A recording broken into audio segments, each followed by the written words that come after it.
Quels sont les principaux puits de carbone de notre planète? Les océans ou les forêts tropicales? Et combien de tonnes de dioxyde de carbone sont émises par les activités humaines, la végétation ou encore les océans? Ça peut paraître étonnant, mais on ne connaît pas aujourd'hui les quantités de CO2 absorbées ou émises dans certaines régions du globe, ni comment elles varient au cours des saisons. Pourtant, ces informations sont cruciales pour comprendre les échanges entre la biosphère terrestre et océanique et l'atmosphère, ainsi que les phénomènes moteurs du changement climatique. Car oui, le CO2 est le principal gaz à effet de serre produit par les activités humaines. Sa concentration a augmenté de 40% depuis le début de l'ère industrielle.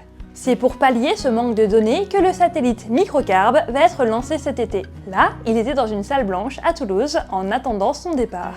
Son instrument, un spectromètre à réseau, sera capable de mesurer la concentration atmosphérique en CO2 sur l'ensemble du globe avec une précision inédite.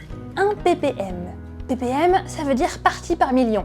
Une concentration de 1 ppm en CO2, ça veut dire qu'on compte une molécule de CO2 sur 1 million de molécules d'air. Grâce aux cartes de concentration en CO2 que Microcarb va produire, on pourra déduire les flux de carbone au cours des saisons, mais aussi mieux comprendre l'impact du dérèglement du cycle du carbone sur le changement climatique.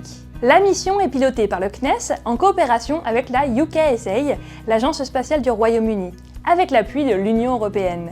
Elle bénéficie aussi d'un financement de l'Agence nationale pour la recherche via le plan d'investissement d'avenir du gouvernement. Le lancement est prévu cet été depuis la Guyane française à bord de Vega C, avec comme copassagers CO3D. Paré au décollage ?